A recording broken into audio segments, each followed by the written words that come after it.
This is a variant of the game Arkanoid. Arkanoid was the hugely popular brick breaking game where you were a little paddle at the bottom of the screen and you would bounce a ball up to break bricks at the top. And you'd break all of the bricks in the level and then move through to the next level where there'd be a new pattern of bricks, and some of the bricks would have special attributes, properties of various kinds. It was the original Arkanoid was released in 1986, and it was the most popular coin-operated arcade game in that time, the highest grossing. And it's been a firm favorite since then. Moved across to all the different platforms, and there's still a lot of very fun variants of it you can play today. And this is one of them. This is Arkannoyed, as in irritated, so different spelling from the original game name, bit of a pun name here. It was submission to a game jam in 2023, so it's been around for a couple of years. So I've only just found it, and I feel pleased to share it with you. Maybe we can give it a bit of a resurrection, this particular version of it. But either way, it's a very clever idea where the roles have been reversed. So now the bad guy is the paddle that bounces the ball, and we are the side that is trying to place the bricks to protect our precious crown from being destroyed. Let's jump in and have a look at the gameplay very, very briefly, and then I've got a little bit of critique to give about it. But we can go through that afterwards. But yeah, let's run the game and see what it has for us. And now, so we press Z to start the game, and we are this little character at the bottom. You can see moving around, and we can place bricks. As you can see, we are holding a red brick, and it looks like we've got another waste of space brick and another red brick to place. So this character at the top with the angry eyebrows and his wobbling hands is the enemy paddle, and you can see where when he fires his ball it's going to travel. And the gameplay that we try to do is try to keep that ball moving around the screen as long as possible, because we get points for as long as it's moving. But every time it hits one of these bricks, it'll break the brick, and we want to not have it hit our crown, which is that brick there. So what I'm going to do is I'm going to place a brick here, but I'm going to place one on the other side just to smooth things out. And now we have this brick, which is a space waster. The ball just goes straight past, doesn't actually do anything. And let's stick that in the corner here somewhere just to get it out of the way. And then we place ourselves. And we can't be destroyed, but every time we get hit, we lose a certain number of points. I think we lose 10 points every time we get hit, which is not great, but it is. It's basically the mechanic. We are the last line of defense. Anyway, this is an exploding brick. We want to be careful with those because they make a huge explosion. Let's put that there, and let's stick this one in here, and put this one in front here, and then place ourselves. So yeah, that just did a big explosion. Didn't hurt anyone.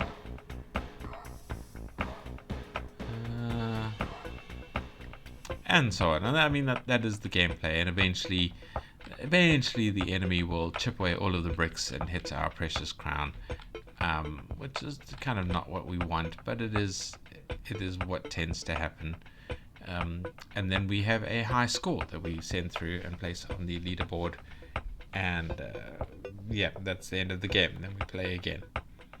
And I think I've shown enough gameplay there so you can see what is going on. I do recommend this. This is a hell of a lot of fun in its current form, but there is definitely some critique I can give. So anyway, so if you're just here for the gameplay, thank you for watching. Don't forget to like, comment, and subscribe, because that boosts engagement for me, for my channel, and it boosts the engagement for you and trains the YouTube algorithm to show you more videos that you like, because it'll show you more videos like the videos that you engage with. And everybody needs a well-trained YouTube algorithm. Let's escape this and reload it so we can get the beeping out of our ears. So yeah, thank you for watching. Link is in the description. Come and play the game. Come and give the devs some love. Look at the other stuff they've developed and the other things that they offer. Well recommended. So cool. If you are here for the gameplay, see you in the next video. If you are here for the critique, well, There's a few fundamental things that we need to talk about here about this game. The first is that this is a retro styling game, and this is something that I mentioned in previous videos as well, is that when a developer makes a retro styled game, they do tend to bring as many of the properties of the old game through as possible to try and give the full nostalgia experience. And I personally think that's a mistake. The developer's job in making a retro game is to outline the elements that the players actually like about it, which I admit is very, very difficult. We don't know often why people like something. I mean, we have ideas and we have hypotheses, and we have sort of gameplay design, approaches and all of that kind of stuff. But people are strange. People do weird things. So I get the idea that when someone is trying to recreate a retro experience for its popularity to feed off that nostalgia, they're wary to pull anything out because they don't know if that is the nostalgic trigger that makes it fun. But I think that is something that needs to be worked on a lot as a dominant sort of approach to creating a nostalgia game, because there are things that are very frustrating that people don't like playing about the old games. And if you bring those through as well, you're shortening the life of your game, because it's driving people away because they go, I forgot about this annoying element of games back in the day. I'm so glad they changed this element, and you now have this quality of life ability in newer games, and that's why I don't want to play these old games anymore. So yeah, what we have here is a consideration of what can be carried through and what we need to carry the improvements through onto the retro game. And my personal opinion is that we have better controllers now. We have a full-fledged keyboard. We have console controllers that have multiple buttons, a lot more buttons than the old original sort of 2 buttons plus a D-pad controllers. I suppose 3 buttons, because I think they always had like a start menu button. So we could do things like open a menu in the game. If we look here, there's no menu in the screen. There's some keys at the bottom, and the ability to sort of a master volume control with the plus and minus keys, and that's it. Where's the ability to turn just the music off? Where's the ability to change graphical styles? All those kind of things. Those are things that modern games supply, that I think in modern game engines and the like is not hard to add in. I'm sure some engines offer those as a default, as an easily implementable thing, and retro games can take advantage of those new elements without losing the nostalgic elements of the old gameplay and the old game design and the old game controls. So yeah, my critique here is, don't forget new quality of life advantages even when making an old retro game. So yeah, I'm going to leave that critique there. The next one, the sounds are great, the sounds are fine. Just maybe add a bit more bass depth to the brick breaking. You want games to have nice chunky sounds, because they really trigger those endorphins off. And just it's as simple as that. Just make the games a bit bassier, a bit more earthy. Take advantage of modern sound cards and modern headphones or speakers and things like that. Really get those sounds firing the endorphins off, firing that dopamine. The art is great. It is a nice retro styling art, except that it's a bit busy. Like, why are all these elements? I mean, you have the pedal with wavy hands. Like, what is that? Why do they have the wavy hands? You have the screen, which appears to be a grassy field with tufts of grass and roughness here and there. Why is it a dirty field? Why not make it cleaner? I think the original Arkanoid had just defined lines and things like that.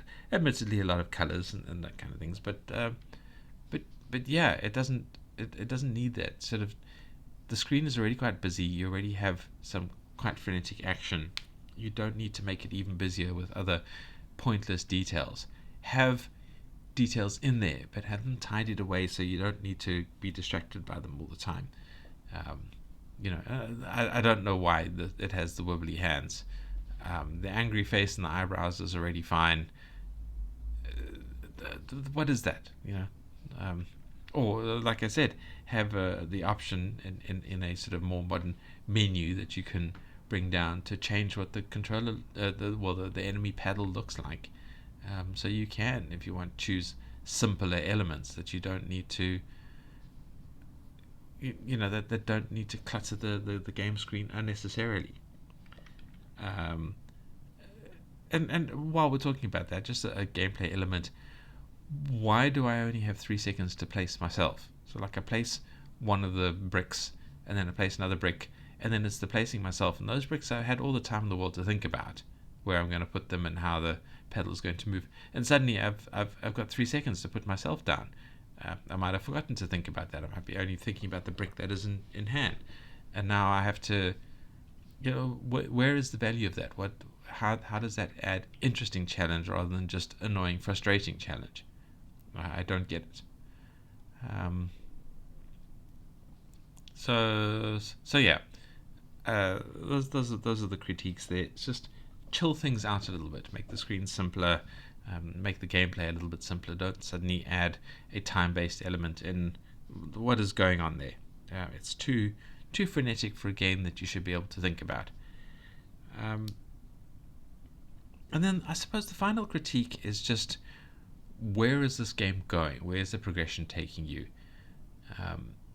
Again, it's a retro thing where you play the game to get the highest score possible, and the only kind of end result is this unending desire to make the number bigger and bigger and then put it on a leaderboard. And that was fine back in the sort of arcade game era, but modern games have far more sophisticated and interesting and compelling progressions. Even back then, you had Donkey Kong where you had to save the damsel in distress. And you had Mario where you had to save the princess, and things like that. Games with the storyline, games with a defined end goal that wasn't just a high score. There was also a high score element, but only a subset of players care about the high score. Modern players want a storyline. Modern players want an in-game result, an in-game end that you can get to and accomplish.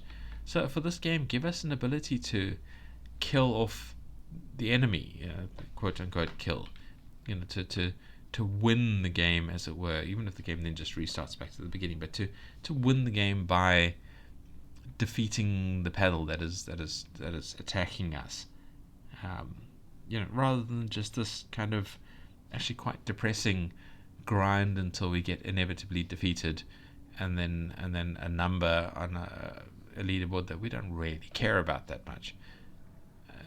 That is, I think, something that is seriously destroying people's interest in a lot of nostalgic games, is that these games never really had a result, an in-game save the day, because the game engines and the game, the resources available to the game in these old consoles, these old gaming cabinets, just didn't allow for it. It didn't allow that kind of long-term progression, and also, with coin-operated games, you never really got there, without a lot of time, a lot of money spent. But that's not the case with more modern games. This game's now sitting on a platform that we own, has a lot of resources available to it. Take advantage of that. Understand that that's how games have gotten better, and give the players something more interesting to work towards than just a high score. Anyway, that's my opinions. The critiques aside, this is a fantastic game. I do heartily recommend it. So come and play. Come and give it a go. Come and give the devs some love. Come and look at the other stuff that the developer has done in the last 2 years. And I hope you guys have a lot of fun. I hope this is a good distraction. I hope this is a good alternative to the AAA game microtransactions that we are fighting against here. And thank you for watching. And I hope to see you in the next video. Goodbye.